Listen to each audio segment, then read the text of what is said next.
Hi, this is Dr. Fast here. Now, a couple of months ago, I did a review on a car head-up display called the A8. And after I posted that video, the manufacturer of that unit contacted me and asked if I would be interested in doing a review on other models that they also manufacture. And I said, sure, why not? So I did receive two other head-up display units in the mail recently. The pamphlet that you're looking at shows the different models of head-up display units they manufacture. Now, the last video that I did was on the A8, this one right here, with a 5.5-inch display. Now, they sent me two models that they also make. This is the Q7, which is this one right here, and the F6, and that's this unit right here. Now, the Q7 is an interesting unit because it uses GPS satellite to give you speed alert, speed reading. Through the power connection, it can tell you the voltage of the vehicle. So this one works a little different than using the OBDII connection. Here, the F6 unit does connect to the OBDII connection, but the display is very compact. The display size is only 3-inch. In this video, I will first do a full review of the F6 unit, and then I will do a second video to do the review on the Q7. So let's open up the F6 and I'll show you what's inside. Here's the display for the F6. As you can see, it's very compact.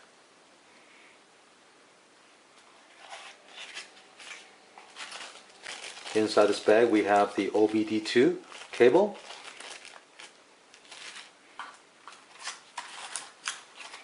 This is the sticky pad you put on your dashboard. Here is the user guide, and this is the reflective screen you install onto your windshield. For the review of this head-up display unit, I'll be installing this into my 2008 Honda Odyssey. Now, OBDII is supported in most vehicles from 1996 onwards, and all you have to do is check under your dash to see if it has an OBDII connector. So I've laid out all the parts here in my vehicle. Now, the cable, the data cable you see over there, is 4.5 feet long.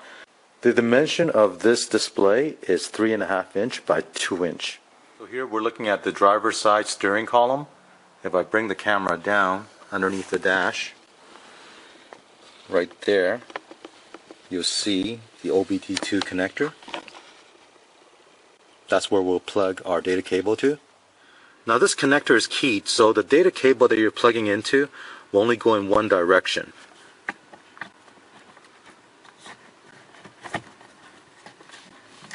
Just plug this in. After connecting the connector, now run this cable up to the top of the dash, keeping this cable away from all moving parts like a brake pedal, your gas pedal. You slip this cable underneath the molding on the side here.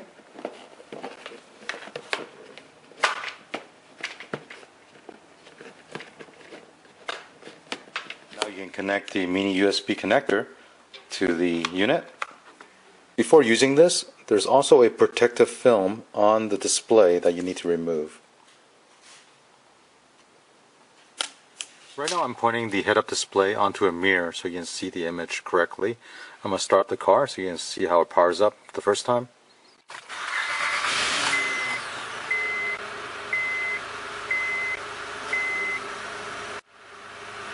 When I rev the engine, you can see the RPM, the tachometer reading on the head-up display also goes up. On the side, right here, if you push this rocker switch in, it'll scroll to a different display. Right now it's reading temperature in Celsius. This is the voltage of the battery. Press it again, it'll go back to speed. According to the manual, the bottom left-hand corner display are the alarms for voltage, temperature, and speed. Now at the top left-hand corner, it's hard to see, but there's actually a photo cell to automatically detect if it's nighttime or daytime. During the nighttime, it'll dim this display so it won't be so bright, and during the daytime, it'll go to full brightness. Now, if you live in the US, you know that the speed that you want to register on this display should be miles per hour, not kilometers an hour. Now, there's a way to change a unit on this. All you have to do is press the rocker switch in and hold it down for a few seconds. And then now you're in the settings mode. Now in this settings mode, if you push a switch again, you'll see the tachometer number will go up to menu 1, menu 2, menu 3, 4, 5, 6, 7. To change the unit of the speed, you want to go to menu 5. 1, 2, 3, 4, 5. Now it tells you that this menu is set to 1 for kilometers an hour. If you want miles per hour, you want to go to number 2. And we'll push the rocker switch up or down. Right now I pushed it up and it goes to 2 for miles per hour. The next menu, number 6, is to change the unit for the temperature measurement. By default is Celsius. Change it to number 2 and that'll be Fahrenheit. If you scroll to the next menu, menu 7, according to the manual, this is the power on and off voltage of the head-up display. You don't need to change anything on this. Now let's go back to menu 0. Okay, menu 0 is for you to calibrate the speed reading on this head-up display. So if you find that the reading on the head-up display is slightly off compared to what you're seeing on the instrument panel, then you can go into this menu here and set the value between 50 to 150. By default it's 107. These number represents the percentage of that reading. So if you want to change this calibration, you can move the rocker switch up or down. So let's go to 100. So 100 represents 100% of the reading. If you find that it's reading too slow, then you can always increase this percentage to a higher value. Now let's go to menu number 1. Menu 1 is what they call the rotating speed or RPM. So again, if you find that the reading on the head-up display is slightly off compared to your tachometer reading on your dash, then you can go into this menu and the setting you can do is 50% to 150%. Right now by default it's 117%. You can decrease this value or you can increase this value. The next menu, menu 2, this is for the RPM alarm setting. Now because this unit has the ability to give you a beeping sound if you exceed a certain RPM, you can change that alarm threshold. So the setting in this menu is anywhere from 10 to 75. And that represents 1000 RPM to 7500 RPM.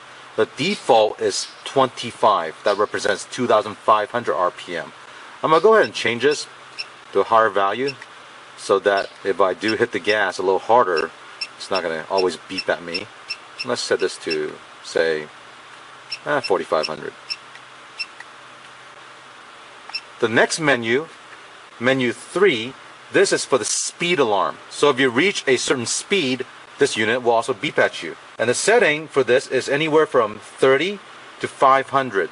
And according to the manual, that represents 50% of the speed to 150% of the speed. And right now the default value is 120. Go to menu 4. Now menu 4 is for the automatic brightness. The default value is 0. That's automatic. So it'll dim itself at night and go to full brightness during daytime. Now if you change this value to 1 or 2, 1 is the darker display and the 2 is the brighter display. So after you have set everything, you need to save this setting by pressing the rocker switch in for 5 seconds. As you can see, the display is now Fahrenheit.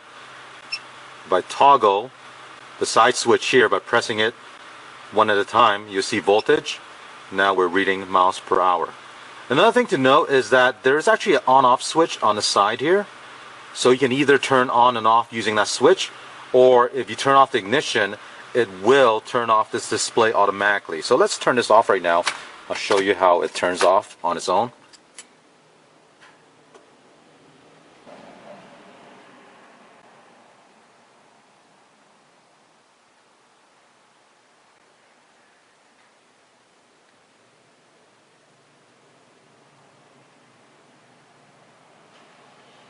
So as you just saw, it turned off the unit automatically. Now let's turn the engine back on, and you'll see this unit power on its own.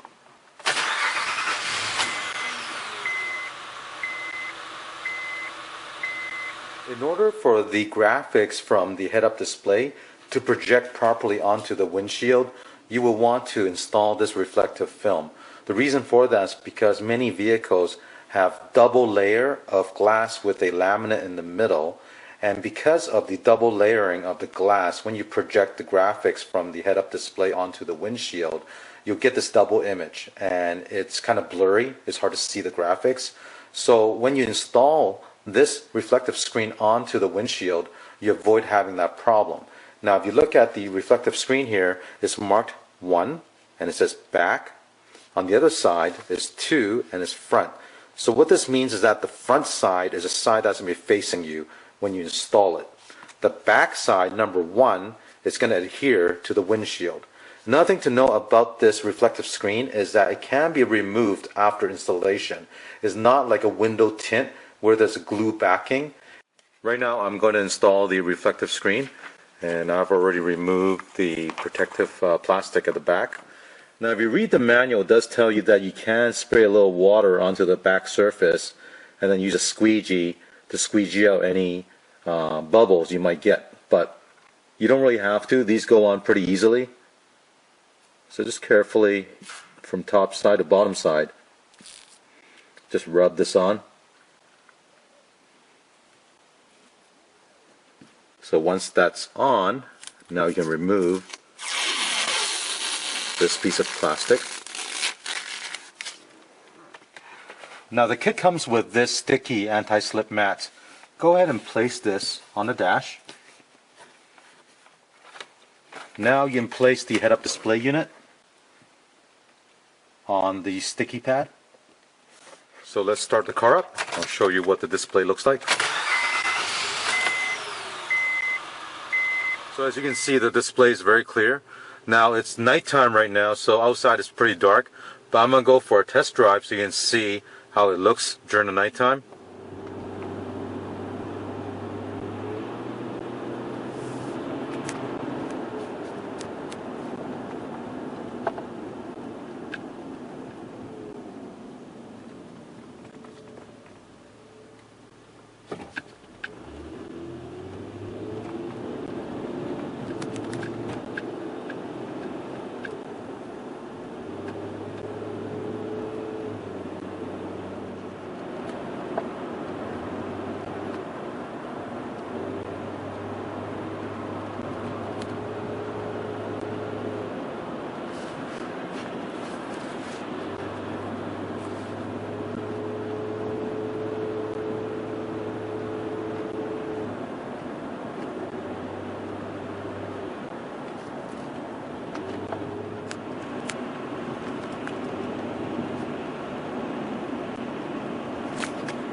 Here's the daytime view.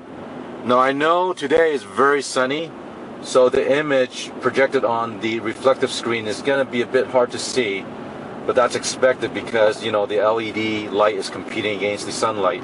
As you can see, the image on the reflective screen still shows. I can see it.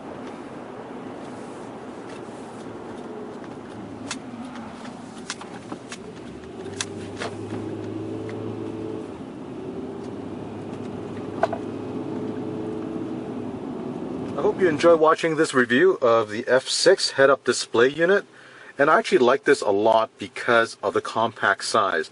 It doesn't occupy a lot of space on the windshield, and as you can see, the alarm works. You can adjust it, customize it to however you want.